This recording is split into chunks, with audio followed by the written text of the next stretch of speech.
La Russie a commencé la journée par une attaque aérienne massive contre la capitale ukrainienne. Des dizaines de bâtiments ont été touchés, y compris à nouveau des cibles civiles, mais aussi des cibles militaires. L'arme miracle de Poutine, le Rochnik, a aussi été utilisée lors de cette attaque. J'en parlerai plus tard. Nous sommes samedi, le 24 mai 2026, nous en sommes à la 5e année et au 90e jour depuis le début de l'invasion à grande échelle. Je vous souhaite la bienvenue, je vous présente le rapport de situation. Le rapport d'aujourd'hui relate des attaques contre l'Ukraine et contre la principale route logistique russe au sud du pays, une attaque aérienne sur Kiev et une dynamique notable dans la propagande, entre autres. Le service de renseignement ukrainien SPU a mené une grande série d'attaques coordonnées de drones dans la région occupée de Louhansk. Pour cela, des drones FP2 ont été utilisés, qui sont de plus en plus employés, surtout contre la logistique russe et les infrastructures situées derrière le front. Parmi les cibles touchées figurerait, entre autres, un autre échelon ferroviaire russe, un dépôt de carburant ferroviaire, de faux dépôts de munitions, des ateliers de réparation, des installations de télécommunications ainsi que des zones de rassemblement pour les troupes russes. Un bâtiment de la police d'occupation ainsi que plusieurs entrepôts d'équipements auraient également été endommagés. D'après l'Ukraine, plus de 80 Russes ont été tués ou blessés dans ces frappes. Le choix des cibles est particulièrement intéressant. Les attaques ne visaient pas des positions de front isolées, mais l'ensemble de l'infrastructure technique et organisationnelle derrière les opérations russes. C'est précisément là que se décide désormais souvent la durée pendant laquelle les attaques peuvent être maintenues.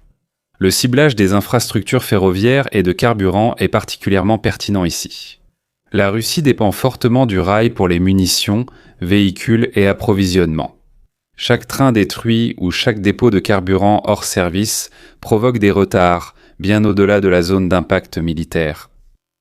Il faut également ajouter, bien sûr, l'attaque contre les capacités de réparation des drones et le système de télécommunication. Réparation des drones. Cela montre que l'Ukraine cherche désormais délibérément à s'attaquer aussi aux capacités russes de guerre par drone elles-mêmes. Il ne s'agit plus seulement des drones FPV sur le front interceptés en action, mais aussi des ateliers, réseaux et infrastructures de communication qui les soutiennent. C'est là qu'on perçoit davantage la stratégie ukrainienne à Louhansk. La Russie sacrifierait encore plus de soldats sur le front si possible. Il faut non seulement combattre les troupes russes, mais surtout détruire les systèmes qui les approvisionnent, coordonnent et maintiennent en état de combattre. De même, un incendie s'est déclaré dans la région de Louhansk après que des drones ukrainiens auraient attaqué un dépôt de pétrole. Des images montrent une épaisse fumée et des flammes au-dessus de la zone. Ces cibles restent attrayantes pour l'Ukraine, car les dépôts de carburant sont essentiels à la logistique et à l'approvisionnement militaire russe. Sans diesel ni essence stable, les transports, générateurs, véhicules et systèmes de ravitaillement sont sous pression. Il est aussi intéressant de noter que Louhansk était longtemps vu comme une zone arrière sûre pour les troupes russes et l'administration d'occupation. La fréquence des explosions, incendies ou attaques de drones montre encore l'ampleur prise par les opérations ukrainiennes à longue portée. Dans les émissions de propagande russe, le ton change également de manière perceptible. Un député de la Douma d'État a de nouveau déclaré triomphalement « La Russie attaque à nouveau et progresse ». Toutefois, une réaction inattendue s'est soudainement fait entendre, ce qui était rare auparavant. Même la présentatrice Olga Skabieva a ouvertement posé la question de savoir ce que signifient encore toutes ces annonces de succès, alors que des drones ukrainiens frappent chaque jour des cibles en plein cœur de la Russie. Le déclencheur a apparemment aussi été la moquerie venant d'Ukraine. À ce rythme, la Russie aurait théoriquement encore besoin de plusieurs décennies pour prendre l'ensemble du Donbass. Et justement, de telles déclarations semblent désormais toucher un nerf particulièrement sensible au sein de l'espace informationnel russe. Laisse-moi remettre tout cela en contexte rapidement. Cette émission se déroule généralement de la manière suivante. L'animatrice est le plus souvent du côté pro-russe ou du côté du Kremlin, mais elle essaie au moins d'orienter l'opinion des intervenants. Normalement, il y a ensuite quelques experts, ou soi-disant experts, autoproclamés, dont tous défendent une ligne très pro-Kremlin, et il y en a toujours un qui représente l'opinion de l'Occident. Mais c'est intentionnel qu'il y en ait un ici qui défende justement l'opinion occidentale. Parce que, par exemple, s'il dit « l'Ukraine doit être plus forte qu'on ne le pensait, puisque depuis des années nous ne faisons pas vraiment de gains territoriaux et que cette opération spéciale de 3 jours est toujours en cours, ce qui est d'ailleurs vrai. » Ensuite, ces déclarations et ces arguments sont démontés par les autres experts jusqu'à ce qu'ils se laissent convaincre et qu'ils soient à nouveau sur la même ligne que les autres intervenants. Normalement, comme je l'ai déjà dit, les doutes sur l'efficacité de l'offensive russe sont immédiatement étouffés dans ce genre d'émission. Le fait qu'une figure centrale de la propagande comme Skvaeva montre publiquement sa frustration est donc tout à fait remarquable. Et cela montre un petit changement, car la dynamique interne commence lentement à évoluer. Pendant longtemps, le récit russe se résumait presque exclusivement à l'avancée, à l'initiative et au contrôle. Cependant, une contradiction gênante apparaît de plus en plus souvent. La Russie attaque toujours, mais raffineries, aéroports, terminaux pétroliers et sites militaires explosent au cœur de l'arrière-pays russe, ce que constatent aussi les citoyens. Il devient de plus en plus difficile de cacher cette contradiction. Plus les drones ukrainiens frappent la Russie, plus il devient difficile de présenter la guerre uniquement comme une offensive russe où seule l'Ukraine souffre, contrairement au début. Je veux dire, quelle personne en Russie, qui n'était pas directement impliquée dans cette guerre, aurait pu savoir ce qui se passait en Ukraine ? Qui aurait cru le contraire si, par exemple, l'Ukraine avait pu diffuser ses propres annonces de succès ? Personne, parce qu'ils n'ont pas vécu la guerre eux-mêmes. Et la seule chose à laquelle ils pouvaient mesurer la guerre, c'est justement le temps qui continue de passer. Et bien sûr aussi leur propre performance économique, c'est-à-dire la hausse des prix et l'inflation, qui, au début de la guerre, n'était pas encore aussi grave qu'aujourd'hui.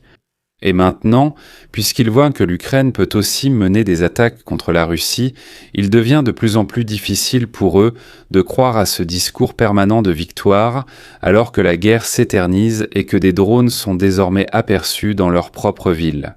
Restons sur les drones et les attaques urbaines. La Russie a encore utilisé un missile Orychnik de portée intermédiaire contre l'Ukraine, cette fois près de Kiev. Ce qui est particulièrement intéressant, c'est qu'une fois de plus, sur les images disponibles, on ne voit pas les explosions massives typiques que l'on attendrait normalement avec des ogives incendiaires classiques. C'est précisément pour cette raison que je suppose que les systèmes Orychnik utilisés continuent de fonctionner principalement avec des ogives factices ou cinétiques. La véritable destruction ne résulte alors pas tant d'une explosion, mais surtout de l'énorme vitesse et de l'énergie cinétique des impacts. Cela réduit certes considérablement l'effet de zone immédiat par rapport aux ogives explosives classiques, mais cela cause tout de même des dégâts, car le missile reste toujours extrêmement dangereux, parce que les ogives factices se séparent déjà au début et s'écrasent sous forme de petits objets. Cela signifie que si elles touchent en quelque chose, il y a quand même une forme de dégât, même si celui-ci reste relativement limité. Il reste donc très peu de temps pour les détecter ou les intercepter. Et c'est précisément là que réside le problème actuel pour l'Ukraine. Même si l'effet de chaque impact est plus limité qu'on ne le craignait initialement, Kiev ne semble pas capable d'intercepter de manière fiable de tels missiles.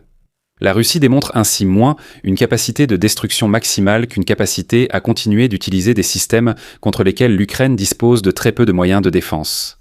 C'est pourquoi l'Orychnik devrait principalement avoir des effets psychologiques et stratégiques. Elle est censée montrer que la Russie, malgré la stagnation du front, dispose toujours de moyens d'escalade capables de frapper en profondeur à l'arrière de l'Ukraine. Le problème, c'est que même les blogueurs militaires russes commencent à s'en agacer.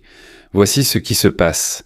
Chaque lancement d'une Orychnik coûte plusieurs millions d'euros. Comptez entre 60 et 110 millions environ. Et ensuite, ces missiles ont à peine un effet. Imaginez que vous deviez dépenser énormément d'argent pour faire s'écraser un missile sans véritable ogive quelque part. Car actuellement, l'Orychnik n'est pas différente.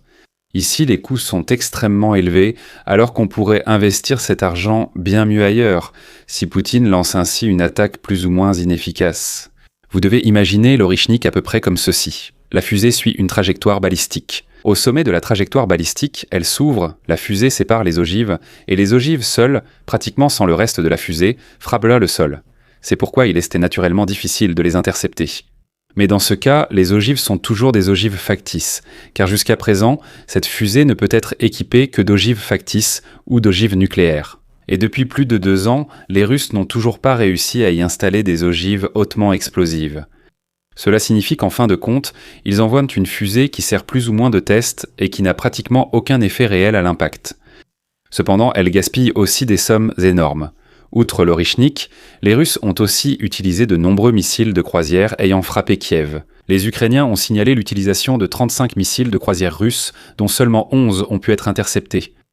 Contrairement à de nombreux drones, il faut bien plus qu'une mitrailleuse M2 Browning ou un vieil avion soviétique pour abattre un missile de croisière. Ici, il faut des missiles solaires, de préférence du type PAC-2 ou PAC-3, c'est-à-dire des missiles Patriot. Si l'on a pu intercepter un peu moins d'un tiers de tous les missiles de croisière ici, cela signifie pour nous qu'il y a toujours une grande pénurie de munitions. Selon les Russes, seuls des objectifs militaires ont été attaqués avec précision. Pourtant, la réalité diffère. Ici, un musée a été touché, un objectif militaire phénoménal.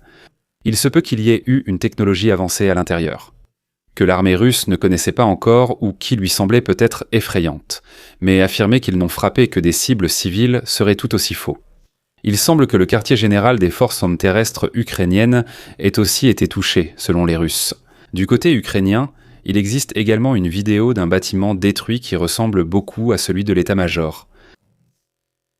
On voit donc un schéma que nous pouvons observer à plusieurs reprises. En effet, chaque fois que la Russie est bloquée sur le front, subit de lourdes pertes ou rencontre des problèmes opérationnels, les attaques massives contre les villes ukrainiennes augmentent.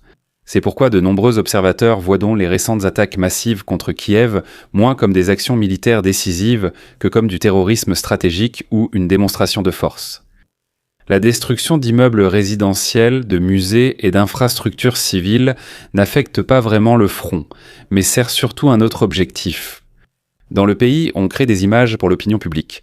Explosions, boules de feu, récits de la force russe. À l'extérieur, on tente de faire pression sur la société ukrainienne et de montrer que la Russie peut encore escalader. Les forces spéciales ukrainiennes attaquent une fois de plus les structures logistiques russes entre 100 et 150 km derrière le front, et cela se voit surtout dans la région de Zaporizhia. Sur la carte de dalle, vous voyez la ligne en pointillé passant par Mariupol, Berdiansk et Taganrog. C'est la route d'approvisionnement terrestre du côté russe, qui représente environ 70% de l'ensemble du front, et qui assure l'approvisionnement. Munitions, carburant, pièces de rechange, drones et équipements de communication doivent constamment être acheminés par cette route d'approvisionnement terrestre vers le front. Cela pose problème pour la Russie, car des distances de 100 à 150 km étaient prévues comme zone tampon. C'est pourquoi la route a été construite aussi loin au sud. Là-bas, les dépôts, ateliers et lignes de ravitaillement devaient se trouver hors de portée directe des combats. Si même ces zones sont régulièrement touchées, alors l'arrière sécurisé de l'armée russe se réduit de plus en plus. Merci à tous les abonnés, membres de la chaîne et à l'Algo Albucrew, avec une mention spéciale au lieutenant-colonel Renneke, Silla, Dietrich, Freddy et Meyerhofer. N'hésitez pas à vous abonner, à liker, à commenter et à bientôt pour le prochain rapport de situation.